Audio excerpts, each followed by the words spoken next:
Chris Cruz. I'm happy to be hosting a number of these events. And I think first what I'd like to do is kind of let you know that this is really open to you to ask a number of different questions of our panelists. I've got some questions of my own, but we're scheduled to be here for a couple of hours. Right? You guys ready for that? For 2 hours? Yeah, okay, here we are. Let us first welcome our legend. You're talking about 2 hours just with Ole? Yeah, that's right.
wrestling, but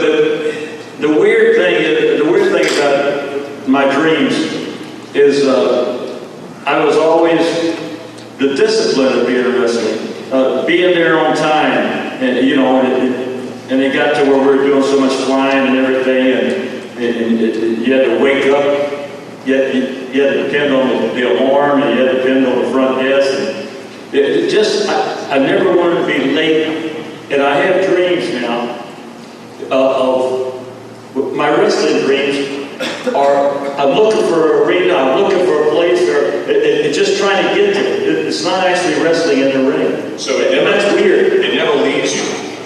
It never leaves you. It's always a part of you, wrestling. Yeah. But it seems like part of the Twilight Zone, you know. And Thunderbolt, how about for you? What do you think of the current state of wrestling, and what do you miss about the time when you were a wrestler? Well, it's a soap opera now, and they're going to Hollywood.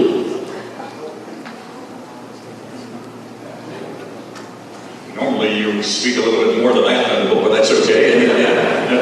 Man, a little bit of loss, so that's it. Let me ask you, what do you miss about it? What do you miss back when you were wrestling? You seem kind of quiet tonight, or reticent. Are you comfortable here tonight? Are you happy to be here?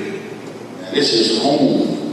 I mean, yes, I'm very comfortable, but I'm, what I miss, I wrestled all my life. And I just miss wrestling, period. That's the reason that Pastor Evans and myself, we have wrestling matches. We're trying to teach young wrestlers back to the basics, how to wrestle for one thing. And also, we don't charge anything.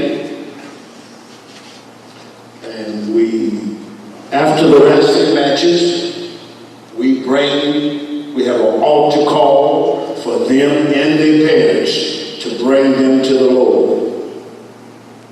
Chris, can I jump in there just a minute? Please, anytime. In fact, if any of you want to jump in at any time when we're asking questions, please. It's you all are the stars here. I think one of the things I miss really is the fans, like the people that are here tonight, and I think all of us do that. And the other thing that I really miss is the camaraderie we had with all the guys. I mean, I've got so many friends in the business that go back, I'm not going to tell you how far back they go, but it's a long way.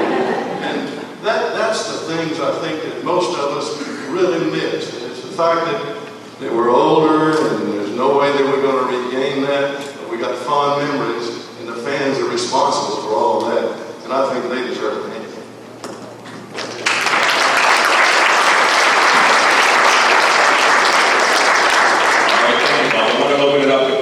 In a second. Who's got some? Let me jump over there. While I'm here, the question that a lot of people ask announcers is, what are some of the moments that really stick out in your announcing career? Do you have a couple that really that either you were surprised by or saddened by? I can't think of anything I was saddened by. I was always surprised. Anytime you're going to interview Ole, you better be ready for a surprise.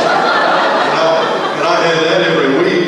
The other thing was, Ric Flair, when all you had to say was, hey, here's Ric Flair, hand him the microphone, and the son of a gun would go for 5 minutes.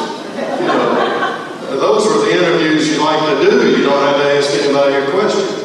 But I can't think of any really sad moments. It was really a fun time for me, and again, it was just the friendships that were made over those years that made it so special. Were you let in on the finishes before you did the match, or did you prefer not to know? No, a lot of people asked me that, and I did not. I had preferred not to know.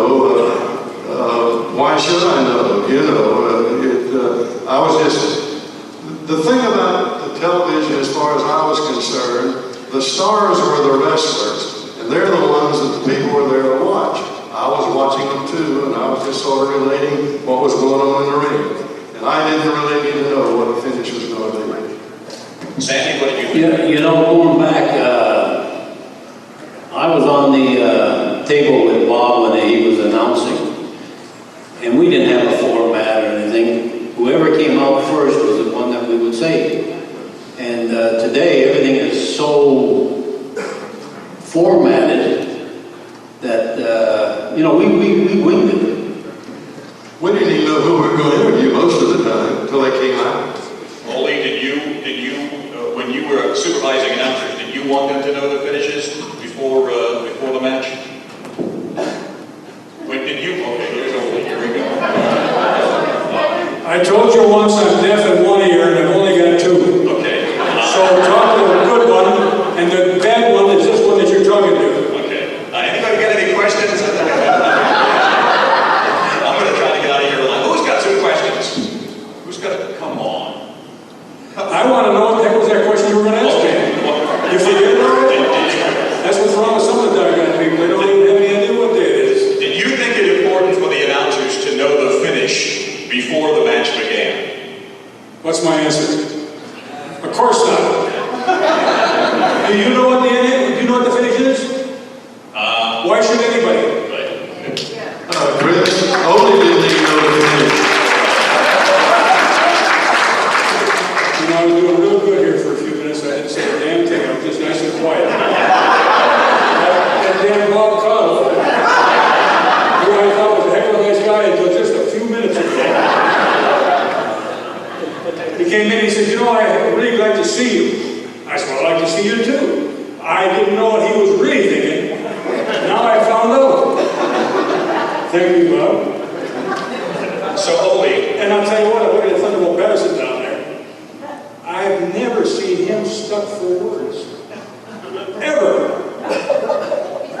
Is that about right, Bo?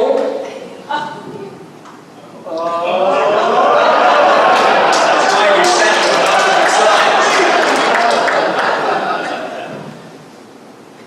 the Well, I'm going to be nice tonight. I'm going to be nice. Start talking about something that I want to talk about, and I'll talk with you. Talk to me. But Thunderbolt, Oh, talk to me. when you say you want to be nice, was there a time that you and Ole disagreed on specific issues? I mean, no comment. Ole, was there ever a time that you and Thunderbolt Patterson were at odds, where you disagreed on a particular issue? I would ask the question, were there any times that we agreed on anything? And the answer would probably be no. Thunderbolt Patterson, as is well known, thought that wrestlers of color, black wrestlers, were not, and you correct me if you think if I'm not paraphrasing you incorrectly, that black wrestlers were not pushed enough by people like you and others. How did you respond to that? I would ask Thunderbolt Patterson, who the hell pushed him down in Atlanta? You. Case closed. Understand? Let's talk about that a little bit. You know, tomorrow I'm supposed to do a thing where we're going to induct him into this Hall of Fame thing, right? And who in the heck do you think is going to be inducting you? Who's going to do it? Me! If you, I want to ask you for something. Should I be in it? Should I be in it?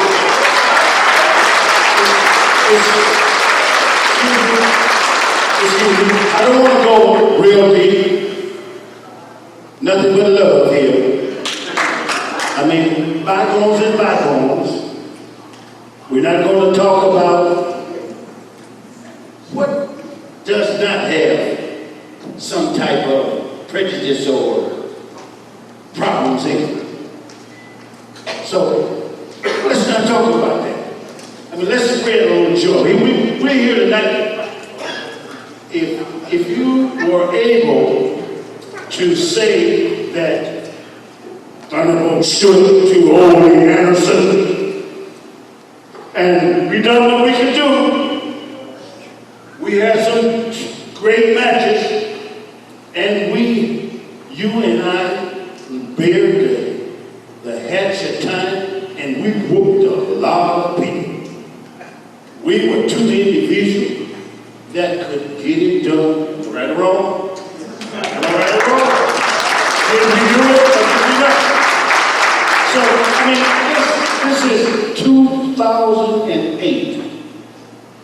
I'm just as happy to be here. So, yeah, I'm so proud to be invited.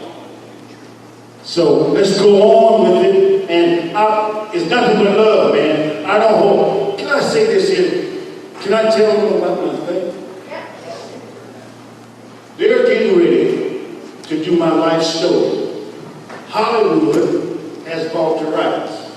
So, I mean, like, all I'm gonna do is tell the truth. I might not see things like you see them, but I'm gonna do this my way. And I believe, you know, and I'm not gonna lie about anything. Who's going to play you in the movie? Well, there's quite a few people reaching at the part. So, you know, where they throw it at Denzel, they throw it at...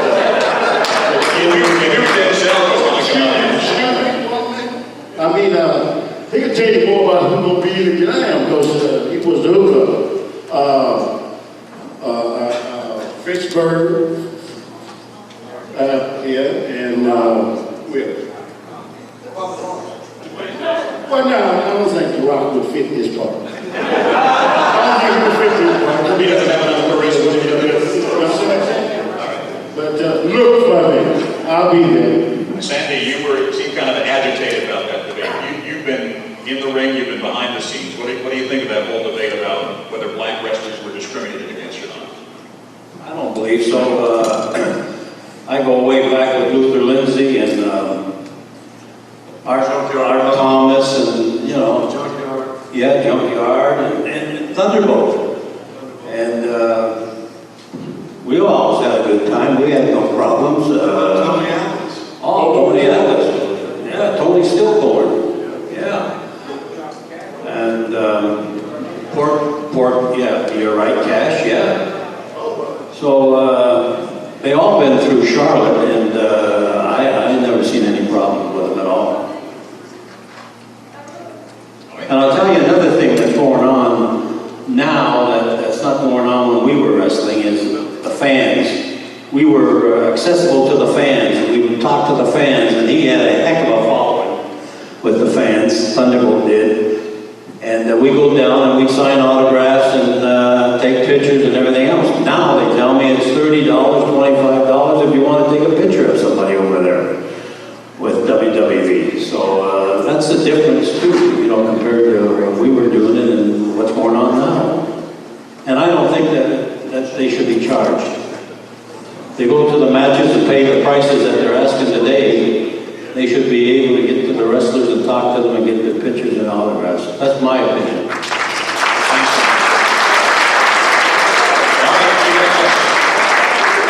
think the thing that I miss the most is there's no clear line of the faces and heels anymore. I was one of the few people back in the late 70s that actually pulled for the heels. And that was all the fun, was the heat that I also got out of the audience for pulling for Ole back then. And nowadays, there's no line, there's no, who do you pull for?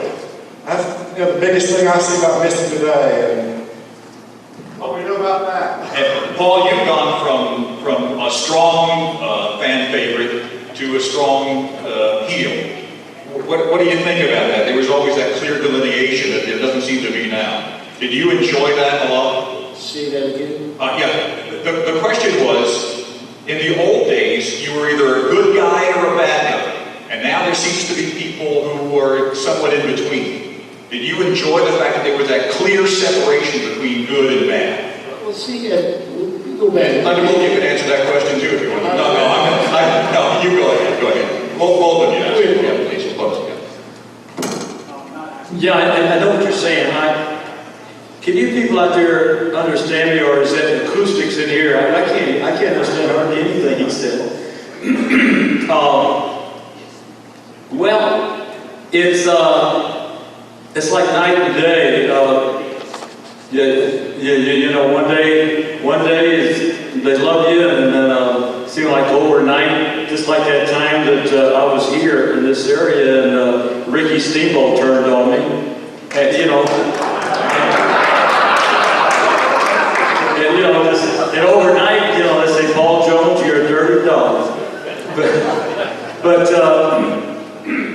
But I liked it being a favorite because you get mingle with a lot of the fans and like someone said earlier, you know, that's what it's all about.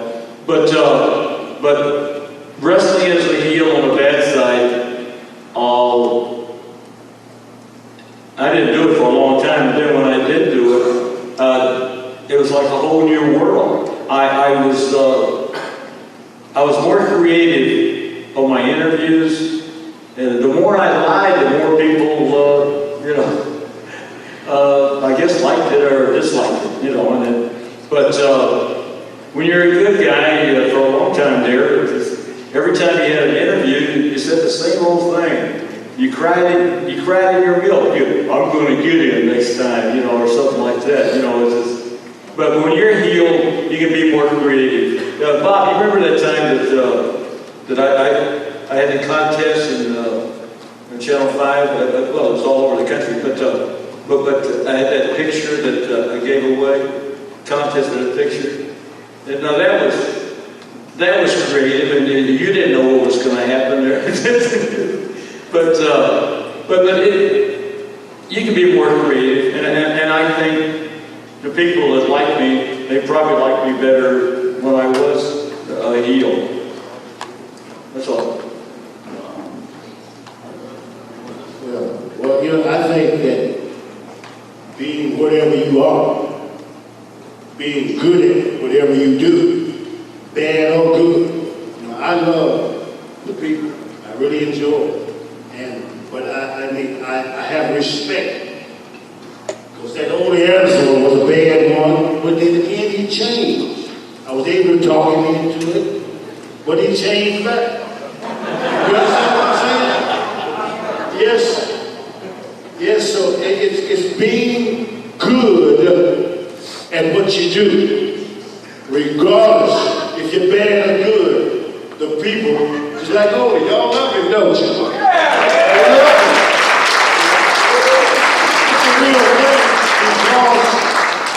Because one thing, the man had talent. The man could wrestle. It's not like most individuals out there now, just going out there for a show or whatever. It was about an individual loving what he do, and could do it well. Everybody can do it. I've never known Ole to be good in that respect. But You got one hell of a memory if you remember that. I think about Ole about something that gentleman was talking about.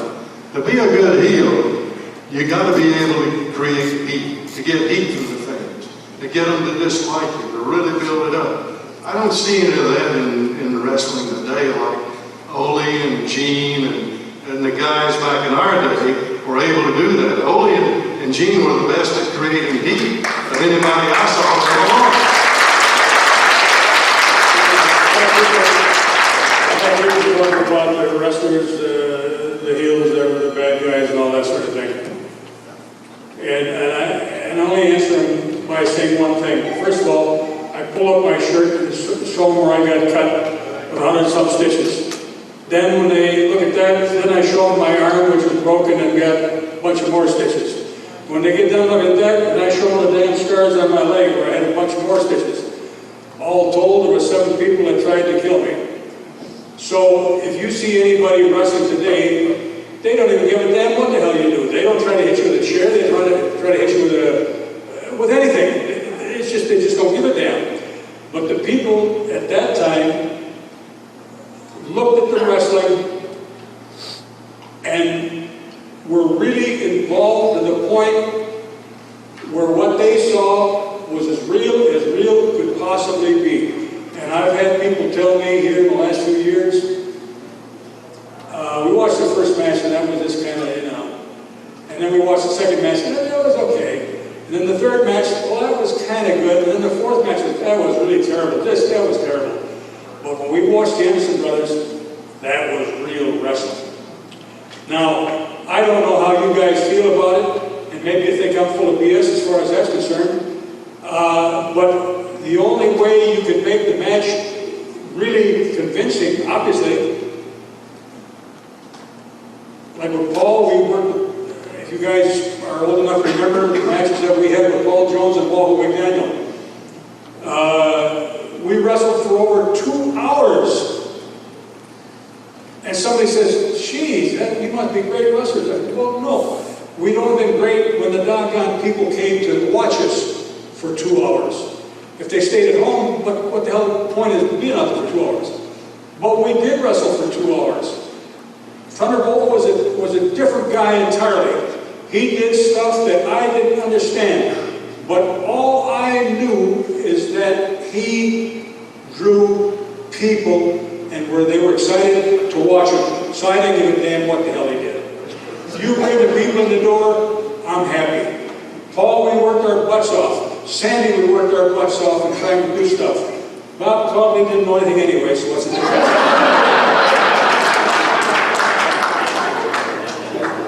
I'm done. That's the only truth. That's the only truth you've told tonight. When I talk about you, I want to make sure I tell the truth. Ole, how did you learn to become somebody the fans didn't like? Did it take 5 years or 10 years, or what was it that got you to that level that you could sell tickets? Were you just naturally ornery and that just come out? Was it a natural thing? My whole life, I was born and raised in a beer joint. My father had a beer joint. My grandfather had a beer joint. And my dad started me attending bar when I was 13 years old.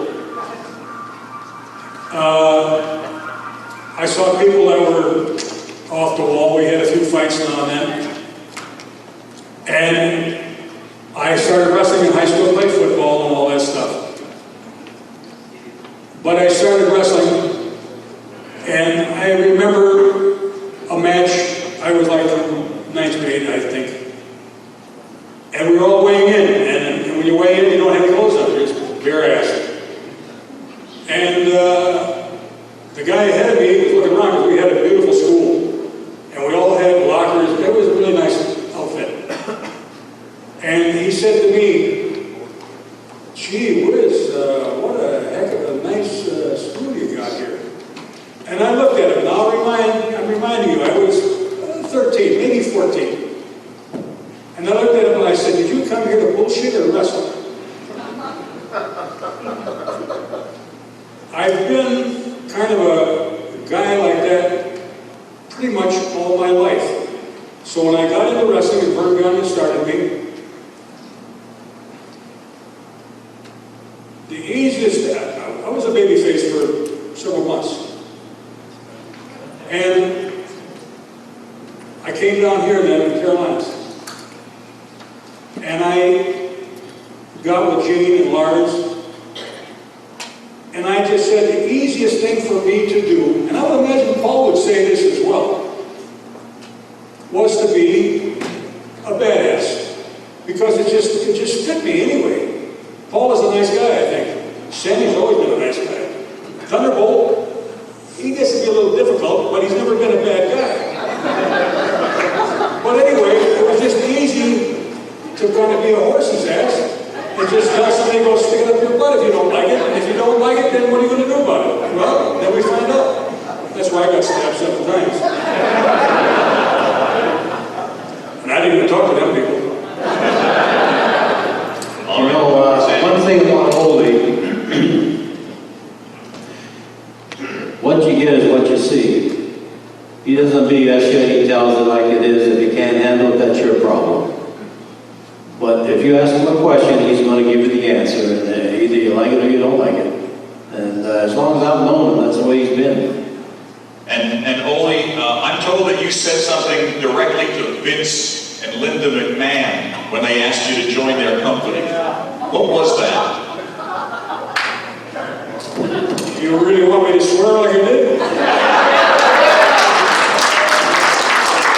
This came to me in 1984 after they had just done the deal where they bought Georgia Championship Wrestling. They were going to end it, if you remember, they called it Black Saturday when this TV first showed in June, I think it was, of that year. They a job. And he said, listen, nothing personal, just a business deal. And I told him to go fuck himself. He came back a week later, and he said, listen, Ole, this is just a business deal, nothing personal. And I said, go fuck yourself. He came back the third week, maybe it was a little longer than that, a little more space in between. But he came back the third time, said, listen, nothing personal. It's just business. You'll make more money than you ever dreamed of making. I gave him the same damn answer. A couple weeks after that, he came with his wife, Linda. And he said, Ole, this is a business deal, nothing personal. You'll make more money than you ever heard of. I want you to meet my wife, Linda. I said, fuck her too.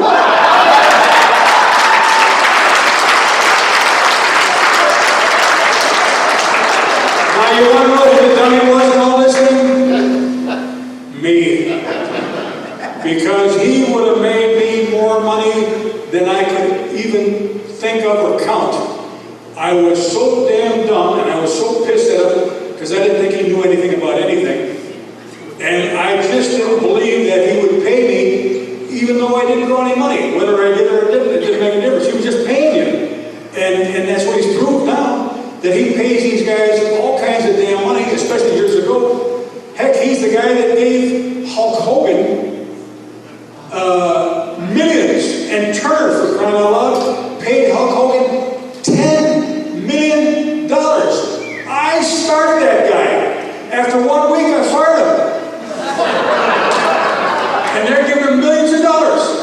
And I didn't realize that Vince McMahon, because he doesn't care about anybody, he's looking for money.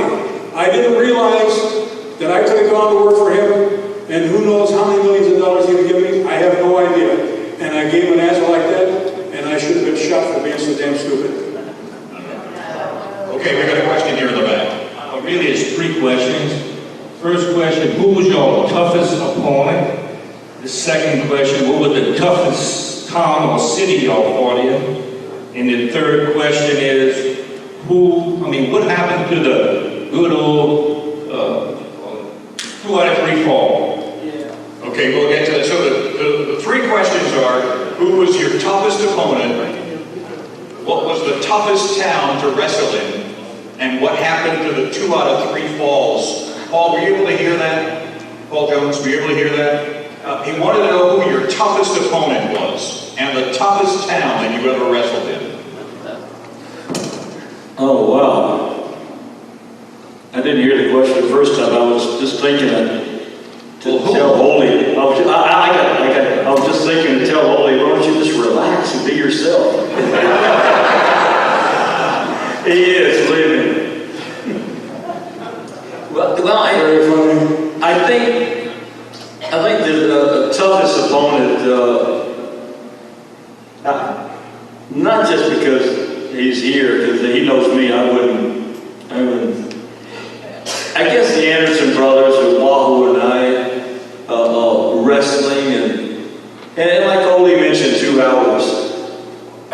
I can't think of another team right now that's wrestling today, or half of them that was wrestling back then.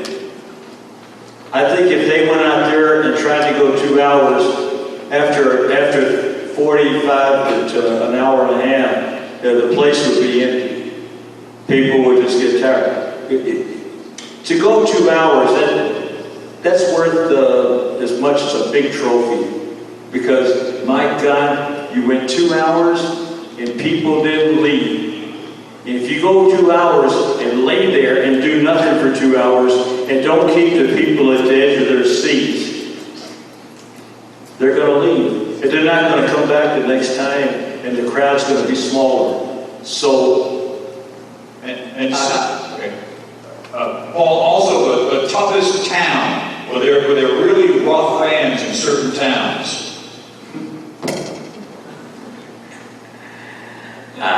Let me tell you, I'll give you a town that's not far from here.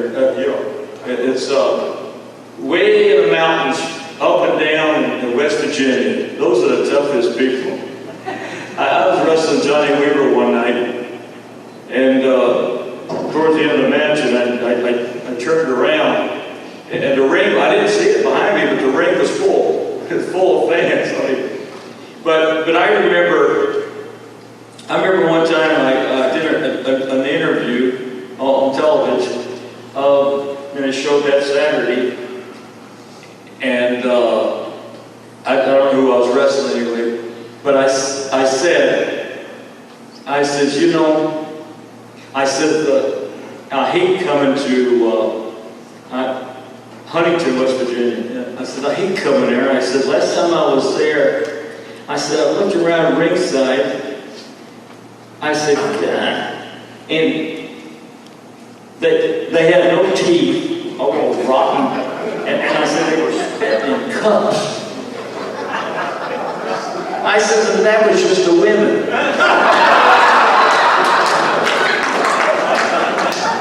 Yeah, so, anyway, I got to West Virginia. I wish I'd never said that. If there's anybody here from West Virginia, I'll hold him for you. We got it. I went back to the dressing room, and I got to the dressing room, and tobacco juice was draining down off my arm, off the side of my face, my hair. And so I just learned my lesson there. One time I was wrestling in Fayetteville, North Carolina. So I talked about how much I hated coming to Fayetteville, and I said, Fayetteville? I said, man, I had great guys. A lot of my guys have been there in Fort Bragg, and, over at Kuwait and Afghanistan right now, just God bless them. But I just had to say something to make the people mad. We had a lot of military people coming to the wrestling matches. And I said, Fayetteville, I said, the only thing they got in Fayetteville is massage parlors and pawn shops. Oh my God, that just made them mad. Because Fayetteville is, Camp Lejeune is the same way. Our military people. And anyway, I'd like to say one thing. Bob sitting next to me, a lot of people don't know this, but we just lost one of our greatest senators in North Carolina, Jesse Helms. I just love that man. And Bob, when he wasn't holding that mic on TV, I wish he would tell you the story. How long you've been with him as an advisor, and it's things that you don't want to brag about, but I wish I knew of all because I know you did. Yeah, if there are any Democrats here, just forgive me, but we were Republicans, and I had worked at WRAL-TV in Raleigh with Jesse Helms for some 20-some years. And then after I left there in 80, I went down to work in his office. And I stayed down there until I retired in 1996, I guess it was, when I retired. But I was with him some 45 years or more, and he was just a great friend to me, and I really miss him. I really do. Bob, what did you do for Senator Helms? What work did you do? Well, I was an aide, and I stayed more or less in the Raleigh office, and I worked on special projects that he had come up. And in Raleigh, we did most of the constituent work for people around the state that had problems with federal agencies that needed some help, and we worked on that. So it was very interesting and a lot of fun. Okay, we have a question in the back here. I think I was ready for all four of you. All four is the great. Two is the great master, and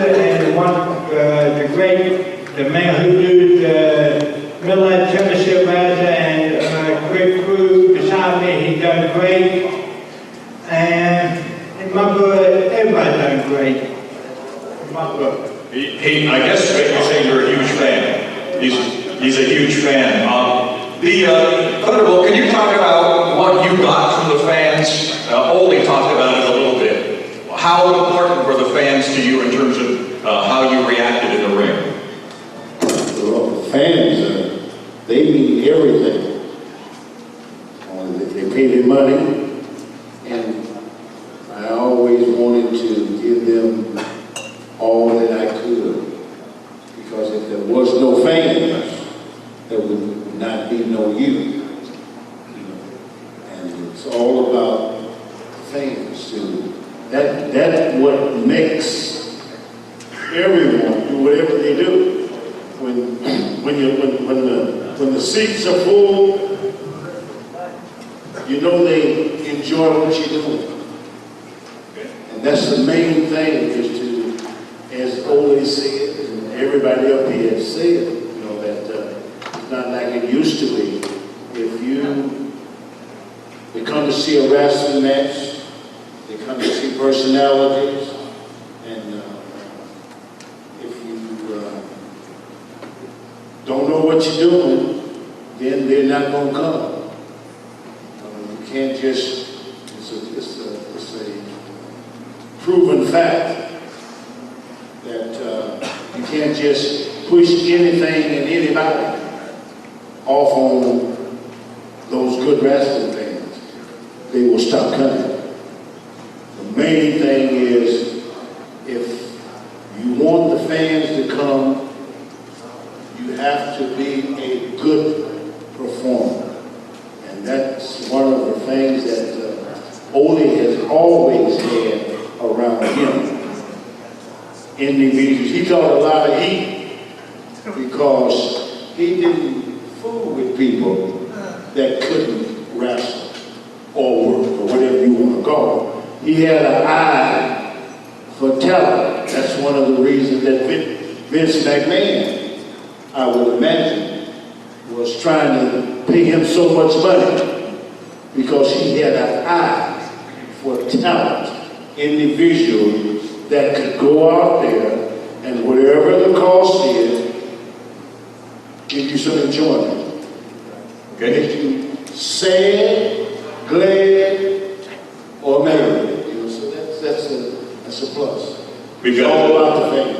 Thanks, Leonard. Well, we've got a young fan here, and thanks to Ole, he's learned a few new words tonight. Thank you, Professor Anderson. I think I can beat him. Now, wait a minute. Is the guy on the right or the left? Thank you. Oh, I meant the guy over on the left. Chris Cruz over on the right. Mr. Cobble, why did you decide to become a professional wrestling announcer? Well, I really didn't decide that. It was just, it just so happened that I happened to be in the right place at the right time. This was in the late 50s when Crockett Promotions needed somebody to do a television wrestling match, and they asked me if I would try it, and I did. And it was just through the luck of the draw. I had not planned it in no way, and it was just something that happened, and it just so happened that some 30 more years later, I was still there doing the same thing. And it was not anything that I planned. Another thing that fans today, I don't understand a lot of the stuff that goes on, but wherever I go, and they got it on YouTube, I think. And this was something that I didn't plan this thing. It just happened one night, and it felt comfortable, and so I just did it. And it was always, I would say, so long, fans, that's this week. We'll see you next week. And until then, so long for now. And everybody wanted to hear me say so long for now.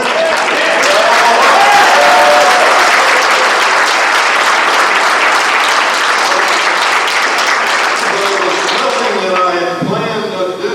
It just something that happened at the moment, and it just felt comfortable, and I always did. While I got the floor just a minute. Hey, Bob, could you do that for us right now? Your clothes? Would you mind doing your clothes for us right now? What would you Could you do it again? I mean, really perform. I would just say, you know, that's it, fans. Until next week, so long for now.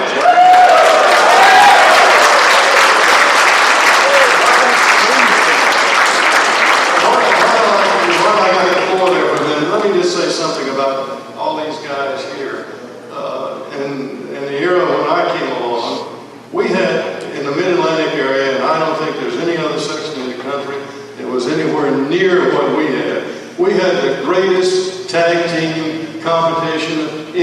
place in the country.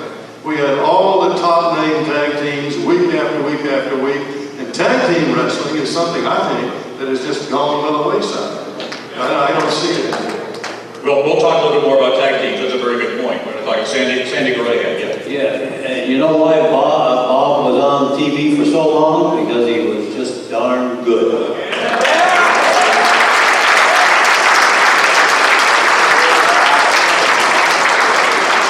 Okay, we got a question over here. This is for anyone on the panel, memories of Gordon Soley. The gentleman wanted to know some of your memories of Gordon Soley. Bob, maybe we can start with you, and Sandy, I know you worked with him, and so did Ole. Yeah, Ole probably worked with him more than any of us, I would imagine. I worked, I don't know, maybe a half dozen or a dozen times with Gordon. We did some Starcades together, some of the big pay-per-views and things like that. And I think we may have done the first one or the second one out of Greensboro. I can't recall exactly, but I worked with Gordon there. And when people ask me about Gordon, there's one thing I always say about Gordon Soley. He would call body parts names that I didn't even know what they were. Ole, you remember more about Gordon, I'm sure, than I do. You worked longer with him.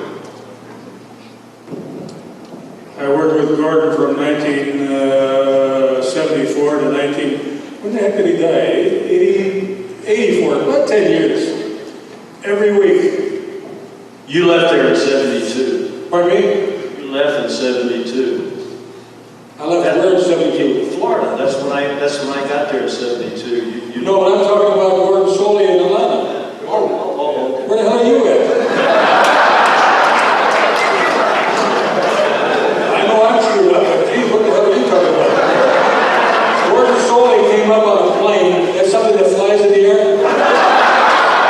And he came up every week to Atlanta.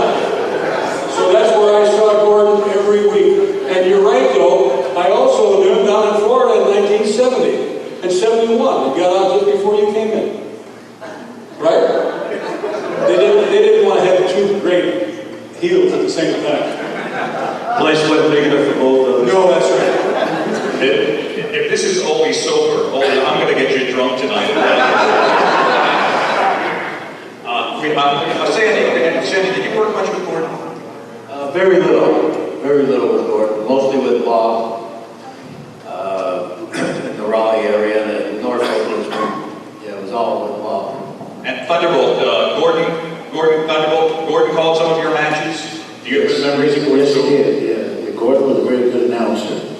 And as Bob said, Gordon could really call all of the parts of your body. And he was a great announcer. That's one of the things that, in the wrestling business, and like over here, and Georgia, and Florida, Bob and Gordon were two of the best that ever called wrestling.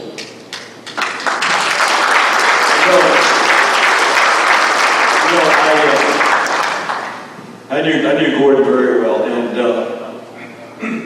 Bob reminded me of when y'all remember the way Bob signed off, and I always remember too the way Gordon Soley signed off every Saturday is so long from Sunshine State, and that's very good.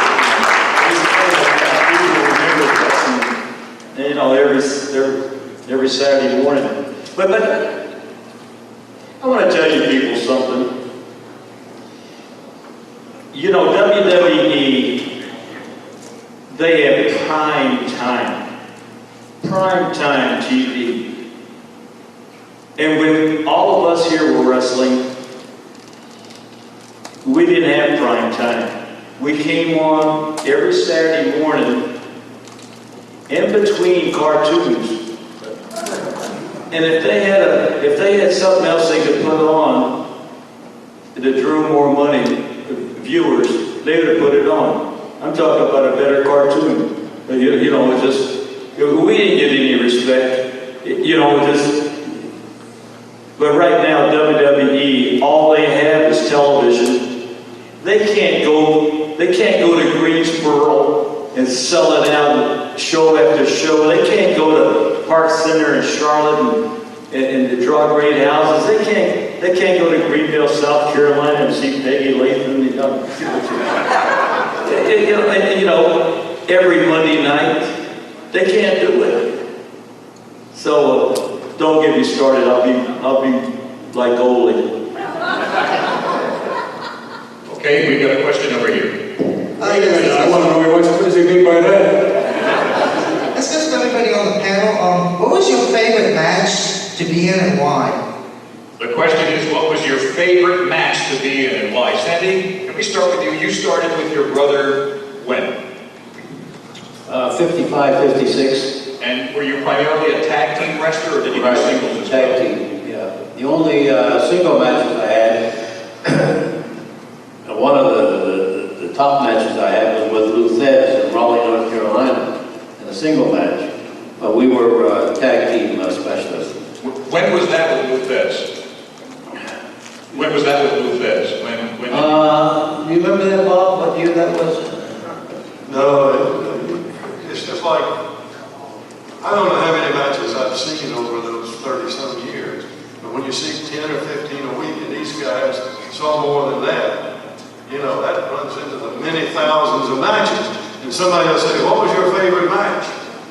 Golly, I don't have any idea. Think of 15,000 matches. How are you going to pick out one that was the favorite? Now, these guys may have wrestled one that was their favorite or their toughest and some that they remember. Let me tell you about Ole and Sandy and Thunderbolt, this guy here. We talk about wrestling nowadays and wrestling in days gone by. These guys worked. When I say work, they knew how to work. Nobody got in a headlock and got down on the mat and sat there and rested for 5 minutes. I mean, that was just taboo. Ole would have kicked them in the rear if that had happened. So they had to keep moving and they had to work. And I think that's one of the things that's really missing in today's wrestling. Thank you, Sandy. What was his question? Basically, your toughest opponents. Who did you? Well, we were mostly tag team, and I would say, with Hawk and Hansen and Brute Bernard and Skull Murphy, a lot of them were tough. But the toughest team that we went against was one of the great wrestling teams, and that were the Andersons. You had to be on your toes with these guys. They knew how to play the referee. You had a 3 count to break. They break on 2.5 minutes, 2.5 seconds, and out they would go. They tagged. And they just stayed on you. If you weren't in shape, too bad. Okay, we have a question from another young fan whose vocabulary has been expanded, so go right ahead. Ole Anderson, how did you become a professional wrestler? Ole, Pam wants to know, how did you become a professional wrestler? Could you talk about how you got started with Vern and how you got into the business? Because it wasn't easy to get into the business, was it? A guy, I was in Chicago, was in the service, the Army. And I was in Chicago just finishing up my time in the Army. And a guy who was an amateur wrestler, I was working out with him at the gym up there. And he said, come on down and I'll introduce you to a couple of guys. And one was Vern Gagne, but Vern Gagne I'd known him because he came out to my high school, because my high school coach and Vern were teammates on the University of Minnesota wrestling team. So I met 2 guys that night. One was Vern Gagne, the other was Bruiser. Bruiser was from another world entirely. And Vern said, well, where do you live? I said, well, Minnesota. He said, well, come on to Minnesota. And I got out of service and I went to Vern Gagne to try out. And I don't know if you know who I'm going to mention now, but the first guy that he had me wrestle was a guy named Danny Hodge.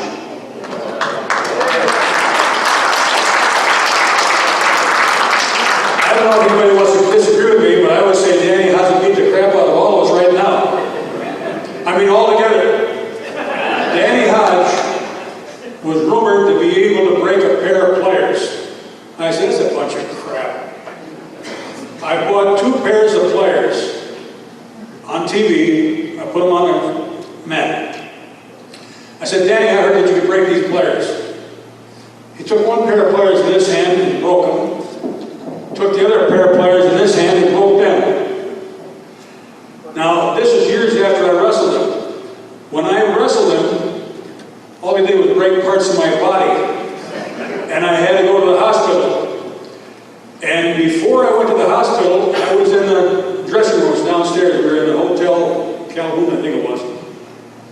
And a guy that you probably all know, Johnny Valentine, looked at me, and they were getting ready for the ambulance to come and take me away.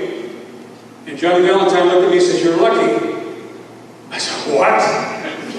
He said, "You know what? He could have done a hell of a lot more to you than what he did." And by God, Johnny Valentine was right on the damn money. That was the toughest guy I ever in my whole life would ever come into.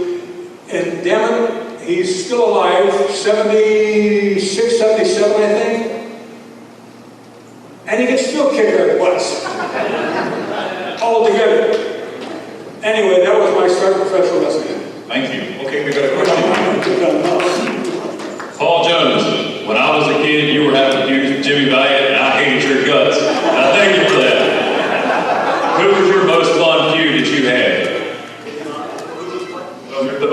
The most fun you had in a feud you were involved in? I was thinking about the Jimmy Valiant feud that you had back in the day.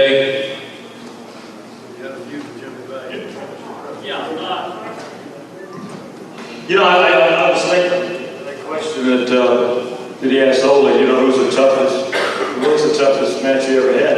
And, you know, I think I said earlier, I said the Anderson brothers as a tag team. But I think in a single match, and I guess the toughest matches that I ever had that I enjoyed because was against Johnny Valentine. Because I went in there and he hit me as hard as he wanted to, and I hit him as hard as I could, and he never complained. You know, and I tell you, everybody in the crowd, they believed in Johnny Valentine. And a lot of times he would get out there and he'd get me in a front face lock or some hole, and I'd fight it for 45 minutes. And I'd panic because I figured the people were going to leave. And they're sitting there. And he would tell me, "Relax." He says, "Wait till they get on the edge of their seats at ringside." And he said, "We got him." And that's why y'all like Johnny Valentine or y'all hate him, but y'all come and y'all pay to see him. And another thing I'd like to say was asked a while ago. You know, I wrestle in a lot of places with packed crowds, and I wrestle in a lot of places where there was hardly anybody there. But I can sit here and tell you, when I came out there, I don't care if there were 10 people or 10,000 or 20,000. I gave you 100%.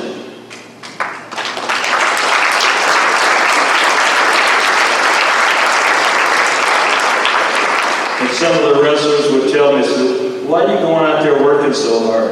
There's nobody out there."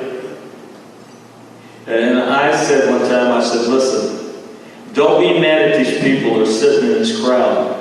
Be mad at the people who didn't show up." Thank you. Can you talk about your favorite feud? Did you have one? Yes, I had one with the Andersons. The Andersons and Ole and I guess we talked about big houses. I think we might still have a record with me in that Greensboro or something like that. I mean, as far as, with Ole or or Gene or Old Man Funk, you would have to bring your lunch. I mean, on any given day, you might get whooped. So Ole and Gene was just like a machine. And Ole and I had some one-on-ones that just stands out in my mind. That I don't remember any bad ones. I mean, with Ole and Gene by themselves. Normally it was with Ole by himself, but they all were good. And I'd like to say again, we still have one of the biggest houses in this Greensboro place, and it was real small tickets at the time, I believe it was. Thank you. We have a question here, sir. I think this is to Ole and anybody else who might apply to. One of my first indications that things in the WCW were kind of starting to unravel a little bit was when my friends and I got into a car and drove 3.5 hours to St. Louis, Missouri to see Starrcade 90 at the Kiel Auditorium and the conclusion to the great Black Scorpion. So, Ole, 18 years away now, what was up with that? There you go, give me the... They're all excited. I had a guy that was my boss, his name was Jim Herbert. What a piece of shit. And I gave him a card with the guys that I had, and he didn't like it. He said, "This isn't any good." I took the damn thing back to my office down there for turn. And I wrote down a new card, and on that card, I just added the Black Scorpion. I had no idea what the hell I was going to do. I had no idea about anything. And I handed that card back to him half hour later. And he looked at it and said, "Now you're starting to learn how to goddamn do it." I had no idea what the Black Scorpion was or who it was going to be. I had no idea. But he thought that was great, wrestling. What a dummy. So anyway, I then put together a guy, Black Scorpion. I think I put him in Sting at first. And I went backstage while Sting was wrestling the Black Scorpion, or before he wrestled actually, and I would just say, "Sting." And we knew it was you. No, I don't let you know. You don't know anything anyway. But anyhow, so I did this thing, and it surprised me because it worked pretty doggone good. They never got his mask off. They could never find out who he was. And finally, I did something up in Chicago where I got a magician who, the Black Scorpion was in the ring, I think it was with Sting at that time, still. And all of a sudden, the Black Scorpion disappeared. Don't ask me how the hell they did it, I don't know. But the people were just amazed. The guy was there, then he wasn't there. And a second later, another guy that had dressed up as the Black Scorpion, was on a stage way over here. And the people just ate it up and thought that was the greatest damn thing, and they were really intrigued about the idea that Sting had to fight this Black Scorpion. Anyway, that's how it got going, and we did real well with it. And then finally Jim Hurt fired me, and that was the end of that. So how did they end it? They just said, "Okay, Flair." The guy that took over, when they fired me, I've told this story to a couple people already today. I was in the basement at the Marietta, Marietta. Anyway, I was in the basement, and there were stairs like this going up to the second floor. And some guy was in there talking to me, and I said, "Listen, I didn't do that, it was that damn dumb Jim Hurt." And he said, "Well, gosh, God, that was a stupid thing." I said, "I just told you, I didn't do it. I said it was that Jim Hurt, he did dumb shit." And the guy looked up, and there was Jim Hurt. So that's what they fired me. And and they brought in who? Who booked after I was gone? I don't remember. Dusty Rhodes. That's what I was gonna say. And Dusty Rhodes didn't have any idea what the hell day it was. Pardon me. Pardon me. I got opinions. Well, you would have told him. If I say what I think, and Marcia's telling me to shut the hell up. But he just did something that was completely stupid, didn't know how to really work it right.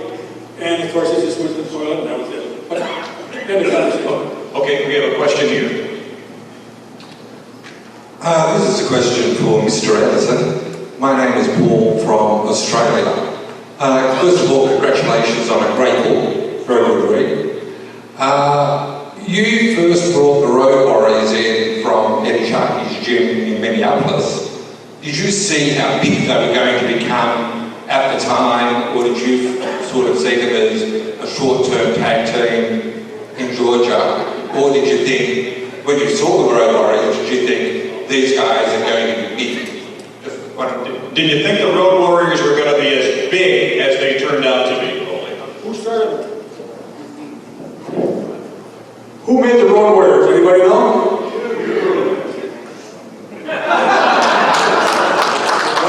Why would I start something that I thought wasn't going to go anywhere? You want to hear my story? I'll tell it as quick as I can. I don't do anything quick, but I'll try. I went to Minnesota. There was a guy up here that was wrestling that I had known for years, Eddie Sharkey. And I said, can you get some guys that are pretty good size that I want to do something with them? Bring a team down here to Atlanta. It was like 1981, I think. Anyway, so he lined up about 15, 16 guys, and they all worked at a place called Gano Beach. There were several of them. Beer joint. And I went down the line, the first guy, I shook his hand. He said, oh, Mr. Anderson, he said, boy, you're so wonderful, I love you, I watch you wrestle all the time, and you're so really great. Went to the second guy, he said, oh, Mr. Anderson, he said, you know, I watch you all the time, and you're the greatest. I went down the line until I got to a guy called Mike Hegstrand. Mike Hegstrand looked at me and says, you don't look like too much to me. And I went back to Eddie Sharkey, and I said, that's the guy I want. And I took him along with Joe, what's his name? Laurinaitis. Very good, yeah. And I said, listen, I'm going to do something. I'm going to make you guys a team. And I had just seen a movie. That's what got me to thinking about it. I saw a movie called The Road Warriors. Mel Gibson, I think. I saw that movie, and of course that was something really different for me to do, but I thought, wrestling in the 80s was getting so damn screwy. It was no longer matches like we had with Paul and Wahoo. It was no longer matches we had with Sandy. It was no longer matches with Thunderbolt Patterson. It just, thing was off the wall. So anyhow, there was one guy that I wanted to make the manager, because I had him working for me, Paul Ellery. He wasn't doing anything. I said, Paul, I'm going to make you the manager. These guys are going to be the Road Warriors. They all looked at me like I was, where the hell was I? But to me, the secret was they all looked good. Those two guys, the two Road Warriors, looked good. Big kids.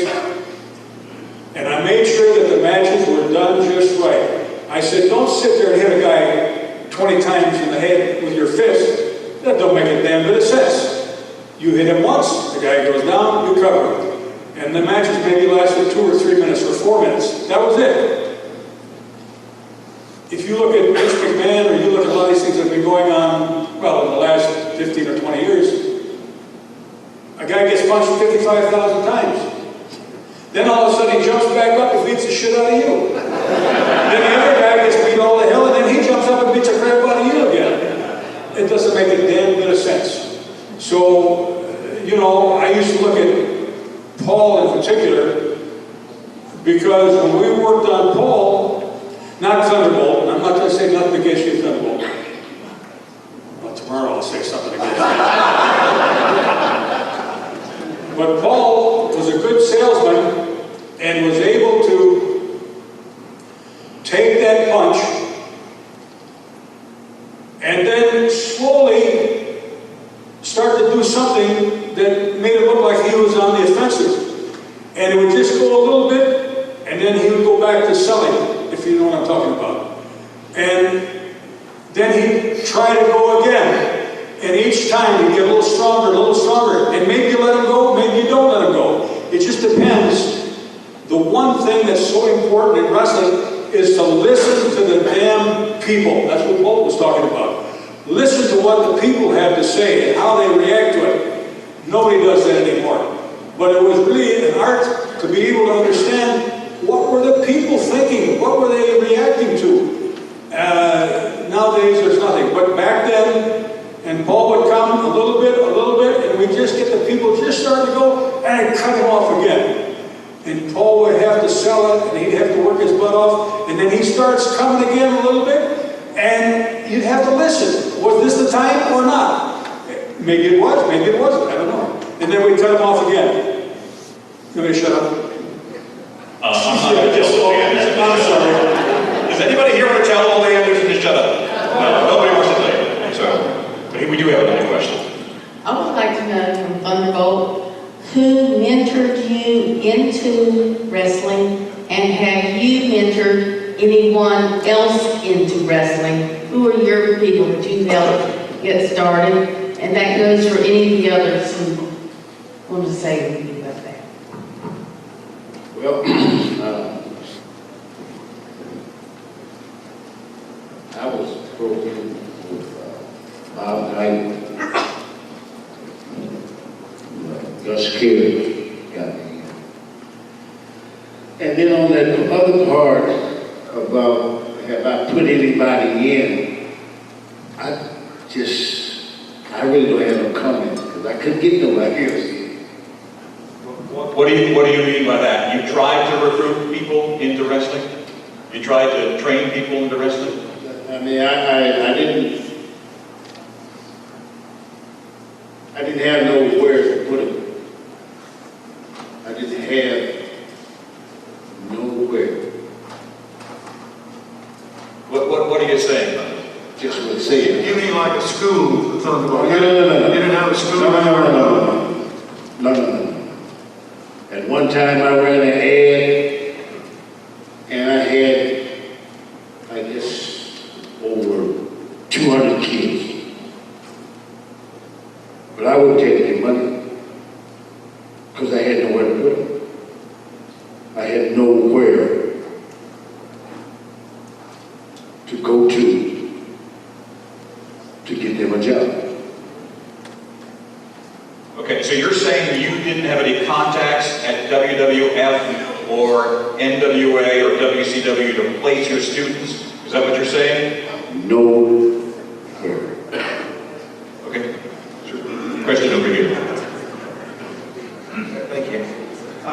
Just want to start off by saying to Mr. Paul Jones, Thunderbolt Anderson, saying this about Ole Anderson, and I'm probably speaking for everybody here. Thank you so much for all the great memories you guys gave us over the years. And Mr. Bob Allen, thank you so much for being a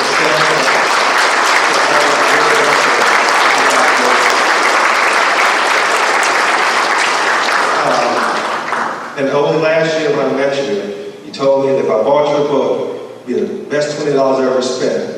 And it truly was. Thank you so much. And I just have a quick question for Ole. Where did the idea of the Anderson boots come from? The burgundy boots with the 5 gold stripes. Where did that come from? The Anderson boots. Some guy out in Texas, I forgot, probably everybody got their boots made out there. What's his name? I don't remember anymore. Who? Ash. Yes. That's who made the boots, yeah. Pardon me? You talking about Ash in Paris, Arkansas, or Conway, or something? Well, what the guy's name was, Ash, where the hell ever it was. Thank you. Arkansas. He made boots for everybody. I think we're hitting on all He cylinders. just made ours a little extra special. Okay, we have a question here. Yes, sir. For Ole, and this is at the risk of you hurting me, who's the man? He wants to know who's the man in professional wrestling. Who's the man? Uh-oh. Well, Bob Cottle may have something to say about that. No, I don't know. Who's the man, Ole? I know who claims to be the man. You're about today? Yeah, I don't know of one today, do you? Today there isn't anybody in professional wrestling that's worth a damn.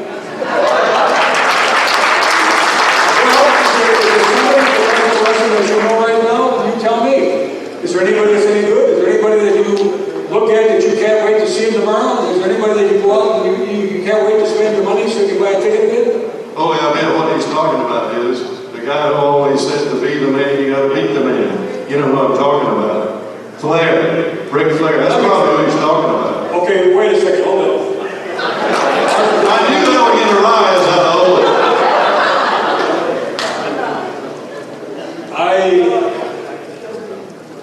You want to get up here and grip me or what? Careful. I don't know what to say to you except I'm trying to be nice about it. When you mention that name, I only did it because you're my friend, Ole. Pardon me? I only did that because you're my friend. Yeah, you were.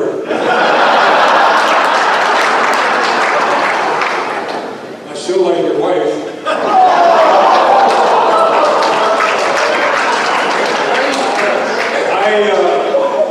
You're talking about a guy who I have no respect whatsoever for. And I guess I should just shut the hell up and let it go and let it be that way. I've got all the respect in the world for everybody that's on this stage, well, except for Bob Cobb. But Thunderbolt Patterson, Paul Jones, and Sandy Scott, I've worked with them many, many, many times. But that guy, he's just, no. Ole. Yes. The WWE asked you to be in the Four Horsemen DVD, and you said no. Why? Vince McMahon was so mad at me when I told him to stick it up his ass. He told me I'd never, ever make money in wrestling ever again. So when they called me up and wanted to do the DVD on the Four Horsemen and all that crap, they were to come out to my house. I didn't have to do a damn thing. All I had to do was tell them where I lived, and they were to come out to my house, and they were to do this for me. I said no. So why not?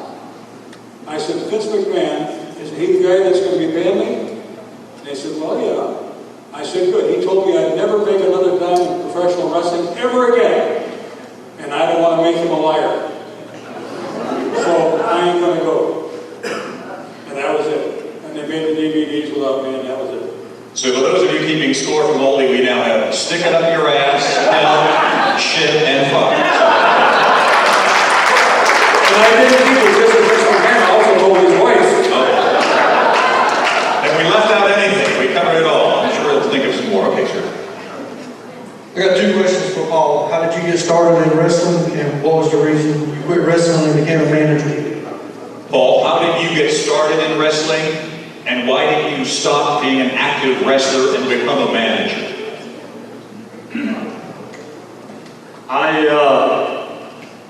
Well, actually, I started out, I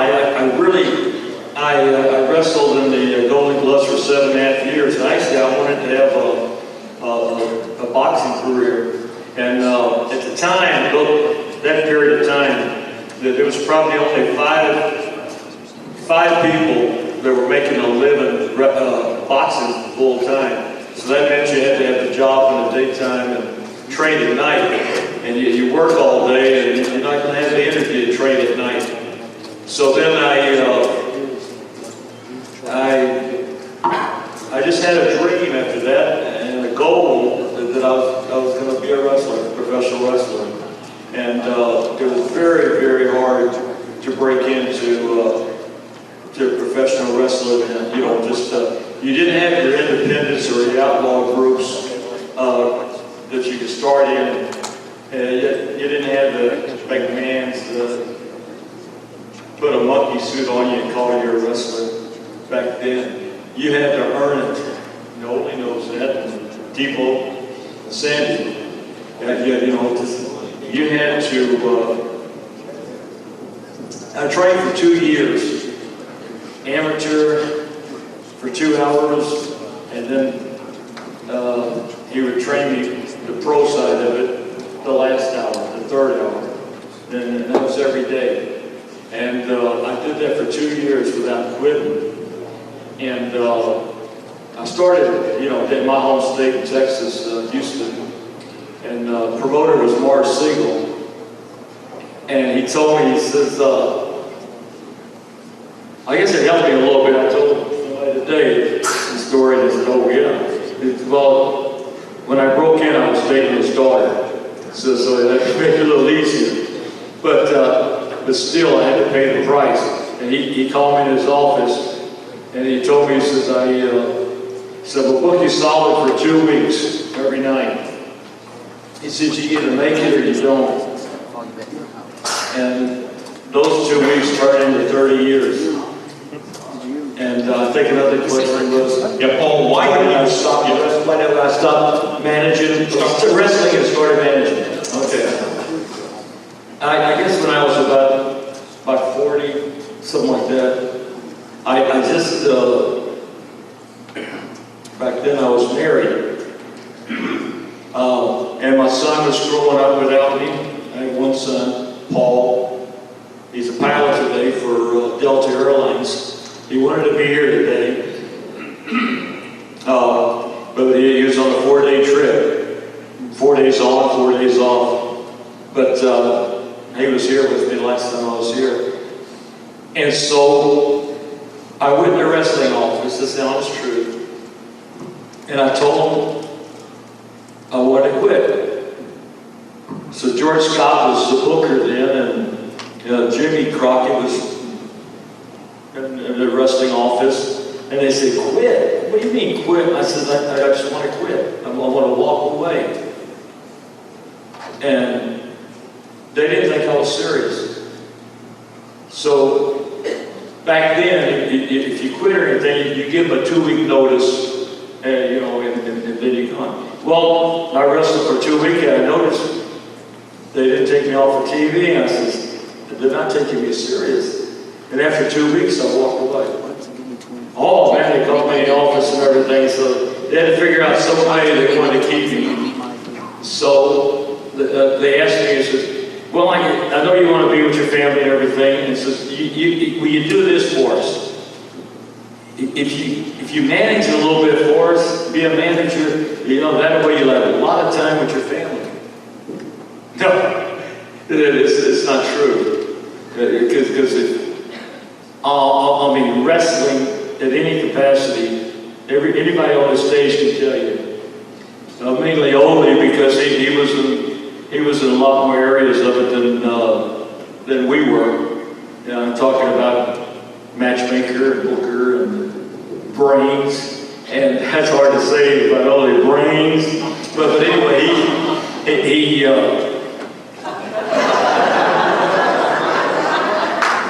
this business you live it 24 hours a day. You think it, you live it, because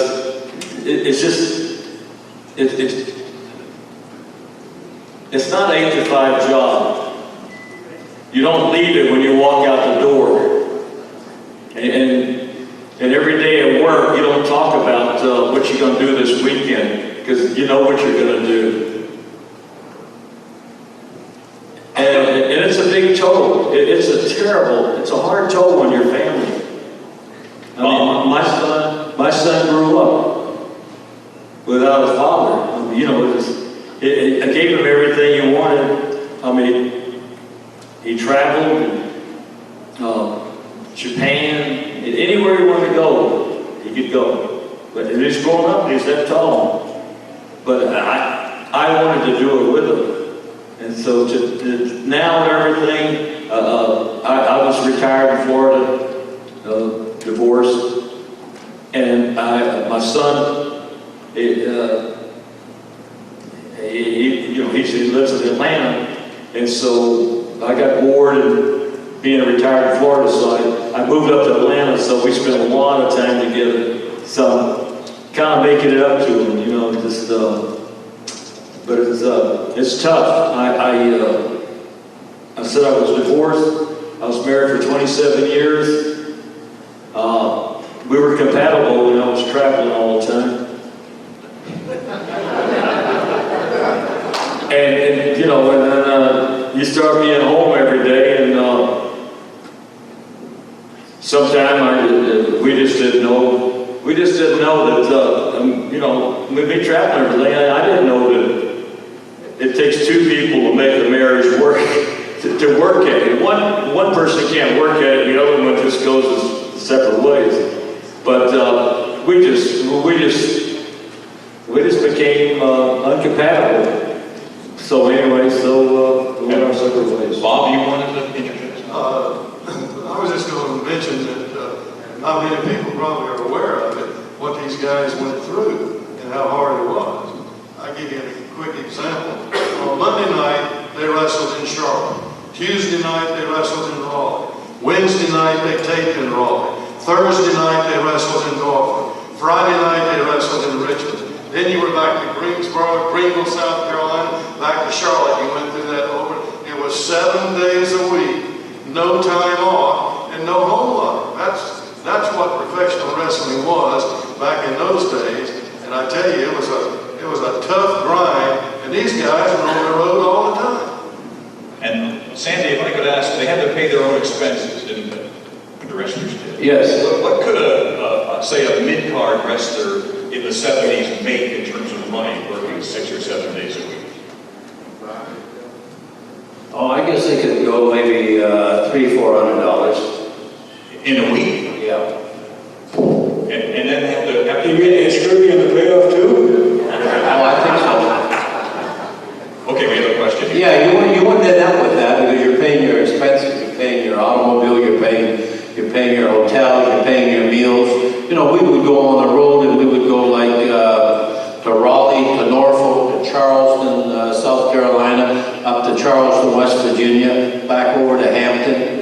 I mean, you know, you were gone 3, 4, 5 days a week. Wow. No, I got to tell you about Ole. Ole is the only guy I knew that could walk into an arena, look up there and say, hey, this is a $45,000 house. He knew exactly what it was supposed to be in money, and he knew whether or not he was going to get that money, didn't he? I don't know if I was going to get that money or not, but I sure knew I would piss and moan if I didn't get it. Okay, we have a question here. There are a lot of like crazy deals like Bruiser Brody and Abdul the Butcher, guys like that. Is there anybody who like behind the scenes was still that crazy that you were like intimidated to work with or tried to stay away from, but they drew, but you did work with them? Bob? Yeah. What was the guy's name that always ate the liver? Was that the Samoan? Yeah, the Samoan. I was interviewing him one time on television, and he came out. And I had on a bright yellow sport coat.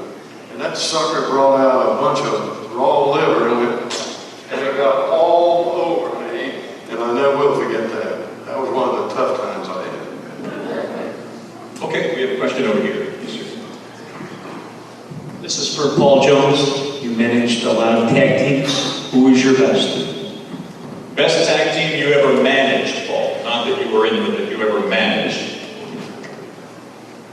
Well, the one team that kept me the busiest, which I enjoyed, because I enjoyed both the guys, with the Barbarian and the Warlord.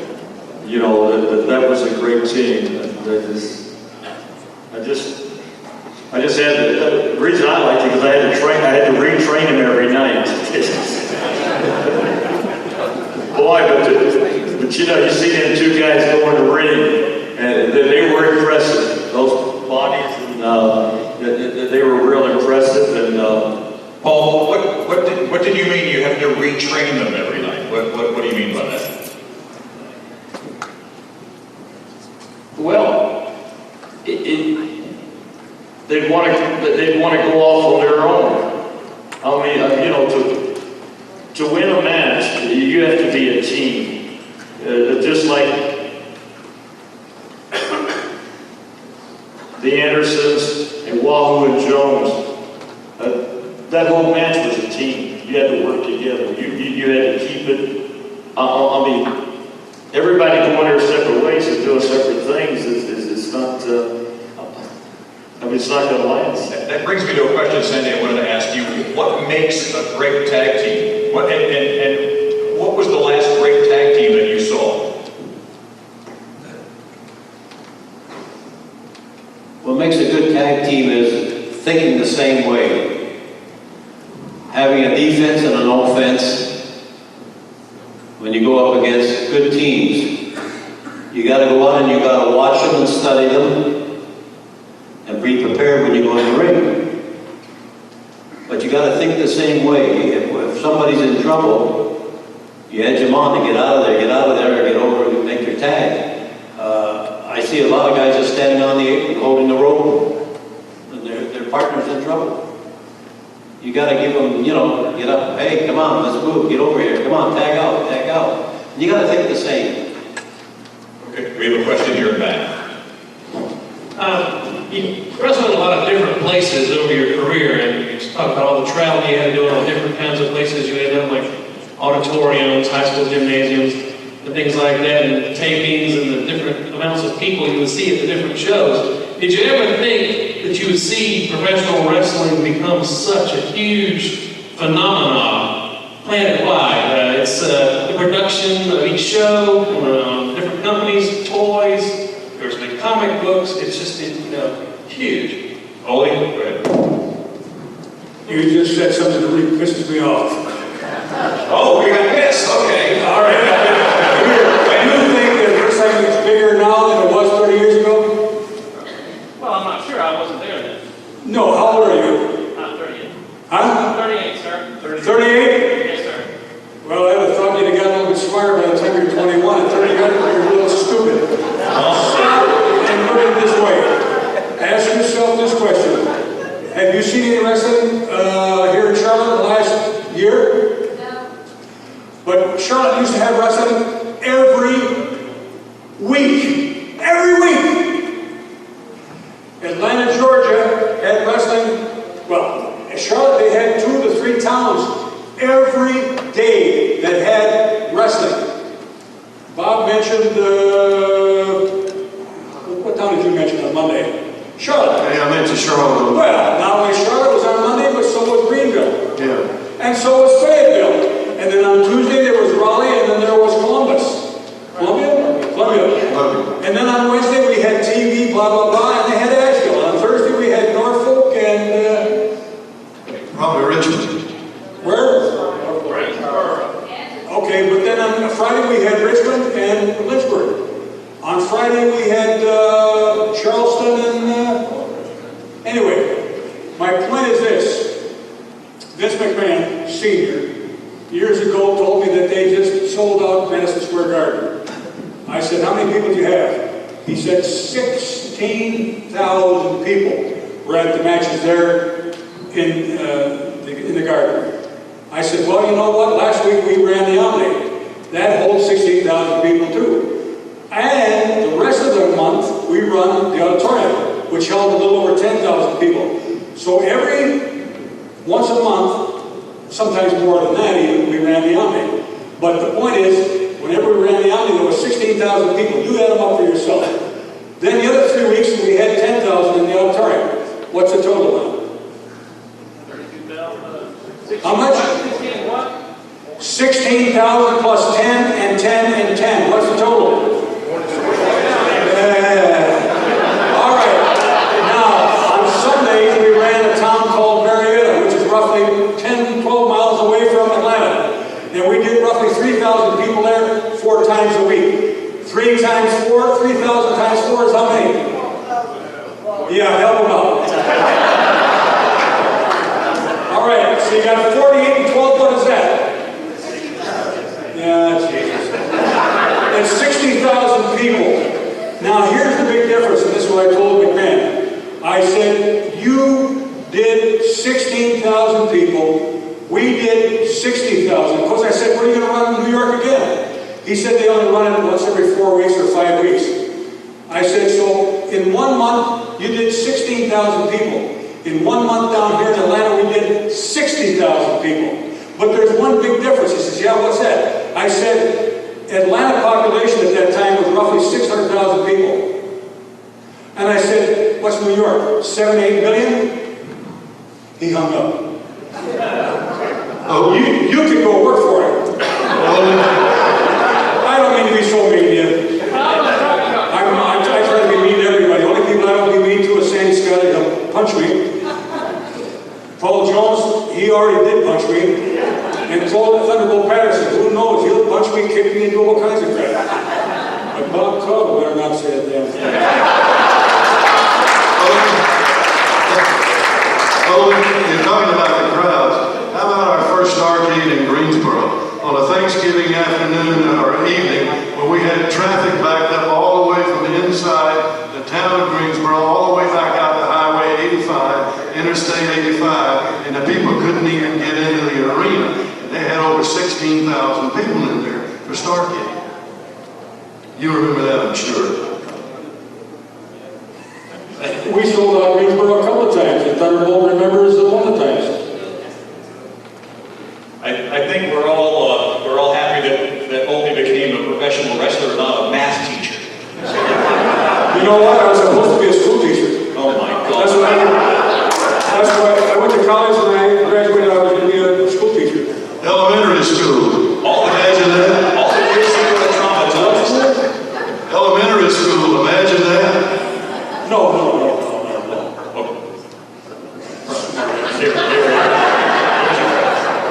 This question is for Mr. Caldwell and Mr. Scott. Both of y'all work for Smoky Mountain Wrestling, Jim Cornette. What are some fond memories that you have? Because I live in Morristown, Tennessee, the home base of Smoky Mountain, so I enjoyed watching you guys. So some fond memories with Jim Cornette. Yeah, that was a lot of fun. I had a lot of fun in Smoky Mountain with Cornette, who's a wild man. You never know what he's going to come up with or what he's going to do. But one of the things I really enjoyed at Smoky Mountain, and I understand he's going to be here sometime this weekend, I worked some with Dirty Dutch Mantell. Now, there's a crazy guy if you ever met one. But I had a lot of fun with Dutch, and I'm looking forward to seeing him. And I tell you a little story about this, and my wife would like this probably, but she went with me one time over there, and I forget where we were taking, but it was up in the mountains somewhere in Tennessee, and it was going through around, and it said, you know, Kingdom Come, 5 miles ahead. And she said, we ain't coming back this way. We went on a little bit further, and you look down there, and it said, careful, curve ahead. Well, you look down, and half of the road had washed off and fallen down into the cavern below. She said, I know we're not coming back this way. Well, when we left there that night, I had to go way back around that mountain because she refused to come. But Smoky Mountain it was a much smaller deal than what Crockett's was and what Mid-Atlantic was. But it was a lot of fun to do, and I enjoyed it. And I worked with a fellow son, all these guys will know this guy. I don't know whether you folks will know him or not, but Ron Wright. And Wright was a heck of a nice guy. And he was big around the Tennessee area, in Knoxville and Morrisville and through that area. And Sandy, you remember him, I know very well. Yeah, well, and it was a lot of fun. I don't know what Sandy thinks about Smoky Mountain. I enjoyed it. Sandy, why didn't Smoky Mountain survive? What happened there? Didn't have the talent, couldn't change the talent fast enough to, we bring some people in from Florida, and we had mainstays there. We had Tim Horner and a few other of them there, but we just couldn't get the talent. We went for 5 years, picking here, picking there, grabbing guys, and you got to have a turnover. You just can't show the same thing all the time, and that was our big problem. And Sandy, what was it like working with Jim Cornette? This guy's a crazy man. I mean, he's got a good mind, but he's crazy. I'll tell you a little story. We're going up, when we first opened up over there, we're going up into Kentucky to the TV stations. And he's driving his car. And we get up into Lexington, and all of a sudden smoke starts coming out of the hood of the car. So I tell him, you better pull over here. You better go to the gas station. So he pulls in the gas station. guy comes out and he sees the smoke and he lifts the hood. And it's a radiator. So he goes back in and says, we've got to wait a few minutes and then we can take the cap off. Okay. So we sat there. So we took the cap off and he said, there's no water in here. And he looked at Jim and he said, did you ever put water in? He said, I didn't know if I had to. And I'm saying to myself, what? You drive the car and you don't know anything about it? Yeah, you got to put water in it. Anyways, they put water in it and away we went. Went into Lexington, then went over to Louisville, and on our way back to Knoxville, he blew a tire. Pull into a gas station to get it fixed. No tread on 4 tires. No tread at all. I said, how do you drive? And, you know, those mountains, you're coming down those mountains 60, 65, 70 miles an hour. And he said, how do you guys do this? He says, there's no tread on these tires. There's a wire coming out of this tire. Look at it. And Jim said, oh, I don't know. Well, you're supposed to check tires? I said, yeah, you're supposed to look at tires. So we got 4 tires and we went back into Knoxville. But, yeah, it was a miracle route with Jim. Do you miss working with them? Yeah, in a way I do. Yeah, and I miss, I tell you, they have great people over there, fans. Wherever you go, they got great fans. But they really welcome us over there with Smoky Mountain. And we had a good time. It was hard, but we had a good time for 5 years. That's a lot of fun. Got the talent. Yeah. So Vince would promise Jim talent, and we go ahead and get it, and they wouldn't show up. He'd have them at another show. Did Vince put money into the promotion? No. No, we worked for a guy out of Hollywood, Rick Rubin. He's a producer out there. He produces, in fact, one of Cash's last records he produced. And he put us in charge of the Smoky Mountain. Bob, you wanted to say something about Smoky Mountain? No, only the fact that it was a lot of fun doing it, and one of the other drawbacks really was we didn't have a lot of big arenas to work in. Sandy, we worked in a lot of high school gyms and places like that. We couldn't draw a whole lot of people in there, and I sometimes think that television tapings can really ruin a wrestling area, because we would do 3 tapings a night. Well, you tape an hour, then you got to break down, wait 30 minutes to get everything set, tape another hour, wait 30 minutes. By the time you do that, the people have been in there till midnight, and they've had enough of wrestling for that night. And you go back into that town, if you're going to tape again, they don't want to come. And I think that helped kill that town too. But still, overall, it was a lot of fun, and the people over there were great. Paul, I've been asked to ask you to follow up. You said Ricky Steamboat turned on you. Can you talk a little bit more about that? Because I remembered it differently, but maybe you have a different memory. Not only shocked me, it shocked a lot of people. It happened right here in this town, Charlotte, the Coliseum. I think that night it was, maybe somebody was there. We had 2 ring battle royal. I think Andre the Giant was on the wrestling card. And anyway, Ricky Steamboat and I have been partners,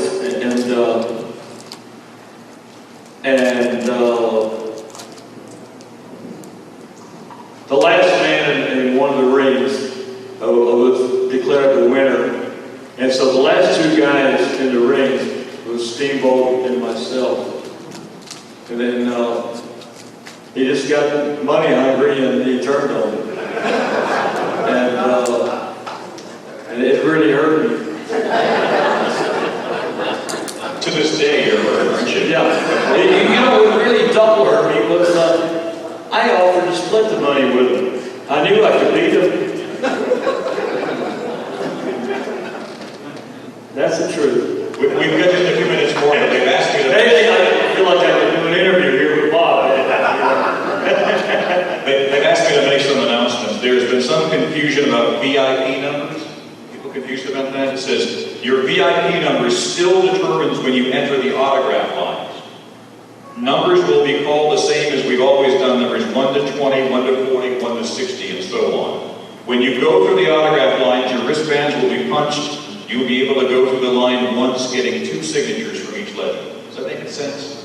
No. Okay, that makes sense to me too. So, daily schedules will be available each morning at registration, and Hall of Heroes seat assignments will be available tomorrow morning at registration. And is it Barry Copple and Toby Young? Barry Copple and Toby Young here? Okay, well, they want something that we'll tell them here. Okay, any final questions? We've just got a few more minutes. Any final real quick questions? Okay, just a couple of quick questions and we can let them go. For Ole Anderson, what do you think the downfall of the Four Horsemen was? What was your fondest memories of the Horsemen? Only the downfall of the Four Horsemen. Why did they break up, and what are your fondest memories? Okay, we make one of the next one. Yes, sir. Why did the Four Horsemen break up? They turned on you. I'll try to make it quick. I don't talk very fast, never do, but anyway. When I joined the Four Horsemen, the whole idea was that we were going to make all kinds of money. They told me that Hulk Hogan had made $120,000 or $30,000 each quarter. Multiply that times 4 to find out what he made for the year.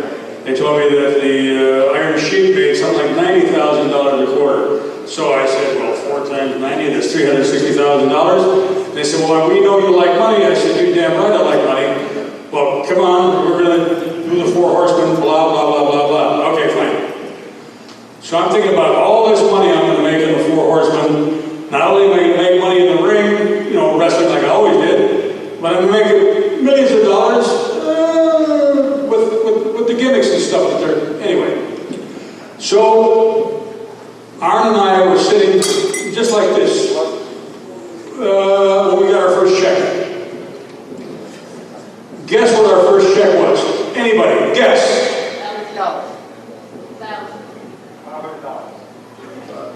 Try $40. And I'm not sure if that was it. It might be just a few dollars more, it might be just a few dollars less. I got up, I told them to stick it up their ass, and I left. They called Lex Luger in to take my place. And that was the end of the Four Horsemen for me. And from there they had, who else? They had, you remember all the guys they had, the Four Horsemen? They went through guys, they had, what's his name? Everybody down in Florida, the guy that I can't stand. They had Tully in there. Who? Tully. Well, I hate him too. But anyway, they went through a whole bunch of people as the Four Horsemen. I had nothing to do with it. And it finally folded up because it wasn't any good. That's all there is to it. To wrap things up, what I'd like to ask of all of you is to just describe briefly what you're doing now and how your health is, if you'd like to share that with us. Thunderbolt, would you mind starting that? What you're doing now with your life and how you're feeling? I work with inner city kids, and we do matches, we feed, we try to bring them to the Lord, and my health is good. I haven't took a pain pill, arthritis pill, or sugar pill, or heart pill in 3 months.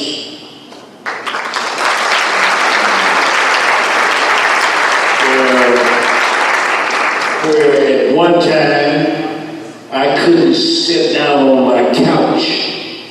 I got 2 artificial hips. I couldn't sit down on my couch, but I can get up and down. I even one day ran for about 100 yards, and I feel real good. But I'm working with inner city kids, and Pastor Tony T and we run wrestling matches. We don't charge nobody. We're trying to take all the mess out of wrestling and try and bring not only mothers and fathers along with the children to the Lord. Paul?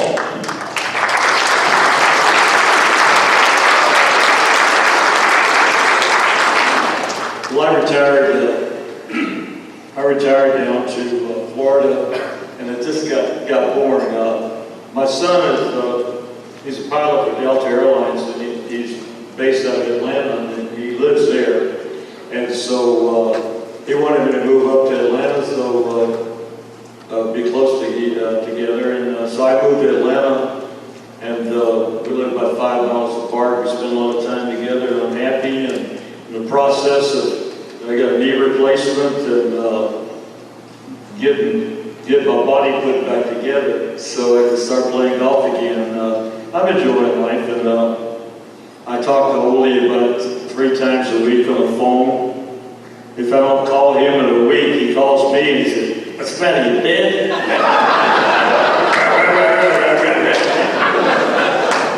Yeah, you know. But anyway, just Marshall keeps them in line, so that's about all I do. That doesn't excite me. Wake up, everybody, wake up. Bob, a lot of people who know you and love you were really scared about, what was it, about a year ago? And how have you been feeling since then? Been doing well, yeah. The 14th of June, a year ago, when I had the heart attack. I'm not like Thunderbolt, though. Sometimes I feel like a walking drugstore counter. I take so many pills, and I'm doing well as far as I know. I hope I'm doing as good as I think I am. But the only problem I have is a bad back and a lot of arthritis in my neck. And as far as what I'm doing to stay busy, I'm just trying to do what Jackie tells me to do. And that keeps me pretty busy.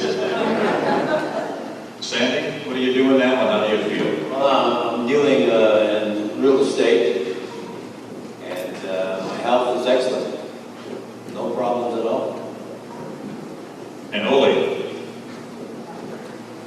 what are you doing now and how do you feel? How is your health? I have a hard time walking.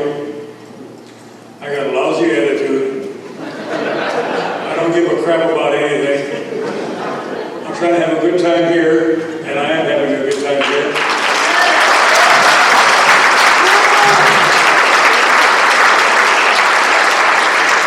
And I just want to repeat what's already been said by Thunderbolt and what's been said by Paul and Sandy, and once in a while Bob said it.